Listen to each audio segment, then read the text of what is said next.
Hello, everyone, and welcome to my YouTube channel. My name is Dr. Jaye. I'm a general practitioner here in the UK. On this channel, you will be getting a lot of information about your lifestyle as well as women's health. But today, my topic is definitely going to be on one of the pillars of what I call lifestyle medicine, and it's about movement. Stay tuned and please don't move from where you are. And it's going to be nice, short, and brief, enough for you to keep going and keep moving and keep keeping well. Today, I'll be talking about 5 good reasons, and they are scientific reasons why you should not give up on your exercise even when you are not losing weight.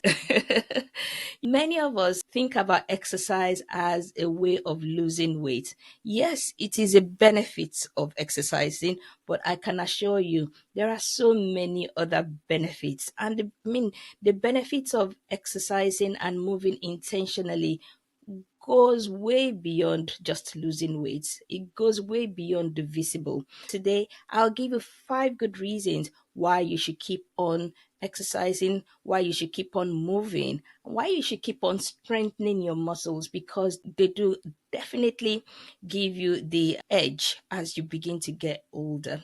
Did I say older? Never mind. One good reason today is the physical benefits of exercise. Please don't underestimate the impact you moving intentionally has on your body. For instance, let me use the example of the way the muscle bulk is built up, especially when you do some strengthening exercises. The muscle bulk is built up, the mass is built up, and it better supports your skeleton. Your muscles function properly, and that way, especially when people begin to age, particularly from midlife, you begin to notice some changes. Your muscles become a bit flabby. So the reason why you keep on exercising is that these muscles, especially when you do strengthening exercise, they become a bit more toned up, and that way your structure, your posture is better supported when you exercise regularly. Now, another good reason is because of chronic medical conditions. About 3 in 5 people are expected to develop some inflammatory or metabolic conditions. Now, chronic medical conditions ranges from things like hypertension, diabetes, high cholesterol, and these are all conditions that develop as a result of our lifestyle for majority of people. Now, what does that mean? Doing regular exercises can definitely help to prevent these conditions. In some cases, it will treat, and in other cases, it will actually reverse it if you learn to put in some hard work into it. Now, this definitely means that you cannot just wait to lose weight before you begin to see the benefits of your exercise. Once you begin to exercise, you'll find that actually there are some changes going on in your body internally that you would not even realize is happening. Really, please carry on doing your exercises. Now, the third one is with the immune system. Now, this is still all under the physical benefits. We've talked about how your muscle works. We've also talked about the potential of treating or reversing chronic medical condition. But also this third one, your immune system actually works better when you exercise. A lot of research, in fact, there's a field in medicine that deals with exercise immunology, and I found that really fascinating. But more and more, we know that when you do regular exercise, the ability of your immune system to pick up abnormal cells or infection is better. It also helps to reduce the way your immune system ages. So again, you cannot underestimate the power of regular exercises. Now, the fourth reason just under the physical benefits is with your lifespan. We know there are small, tiny bits on our DNA called the telomeres. The more you exercise, the longer it is, and a lot of research has actually shown that people who exercise regularly live longer. You know what? If you want to live a longer, happier, and healthier life, you cannot but carry on doing some voluntary exercises. Now, these are not just the ones that involve you moving around from one place to the other in your office. This is actually taking time out of your busy schedule and set it aside to actually physically move your body in a way that works for you. Now, different things work for different people. Now, I will go to the number two benefit. Now, that one is the mental benefit. I'm sure you already have heard about this one way or the other, that exercise has a lot of benefits to our mental health.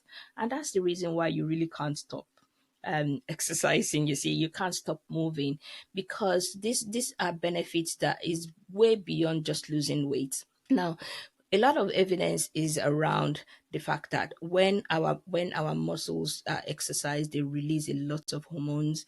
Some of them are called endorphins, some of them endocannabinoids. When we exercise regularly, our muscles release some important chemicals and metabolites. These are endorphins. These are chemicals that help to release a lot of pain. They elevate our mood. And, that's why people talk about, so when they exercise, they actually feel more relaxed afterwards. They feel less depressed. They feel less anxious. I mean, this doesn't take the place of you going to see someone if you feel this way, if you feel depressed or anxious. But exercise is definitely one of those ways that you can begin to help yourself when you're feeling that way. And partly because it also helps to release some of those feel good factor hormones that works in our body. Now, there is this aspect of exercise that actually is, maybe I'll put it as part of your personal development. The more you're disciplined to stick to an exercise routine, you will find that some of the other life goals are easier to achieve, mainly because you've developed a discipline that involves you going out, doing some intentional activities for your self-care. Really, this benefits your mental health in a lot of ways. In a lot of ways, not just losing weight. Now, the third one is your cognitive health. We do know that people who exercise a lot have a higher volume of what we call the hippocampus in the brain. Now, the hippocampus is the seat, almost like the seat of power, is the seat of memory, is the seat of learning in the brain. And the more you exercise, the bigger the volume of the hippocampus. And this is all linked with, again, hormones. I know it's all about hormones, isn't it? There's some hormones or chemicals that are released. There's one that is called the BDNF, and this helps your brain to learn. You may have heard of something called neuroplasticity, and this is when your brain is able to learn new things a lot easier. And of course, this has a lot of benefits, not just for memory and learning, but also for other conditions that cause a lot of wear and tear in the brain. We do know that when people exercise more, the nerves in the brain just talk to each other a lot better, partly again because of some other chemicals that are released in the body and that crosses into the brain, what we call the blood-brain barrier. And all of these are all benefits of exercise. We've talked about the physical benefits, we've talked about the mental benefits, and we've talked about the cognitive benefits of exercise. These are three good reasons why you shouldn't stop exercising, even when you don't see the benefits in your weight. If you want to live a more energetic life, if you want to feel more relaxed in your body, and if you want to improve your brain power, certainly you cannot afford to stop moving. Thank you for listening today. If you want to hear more about this aspect of movement medicine, why don't you listen to my podcast and a few of my colleagues that also talk about movement a lot. I'll put a couple of links below for your benefits. Thank you for listening, and bye.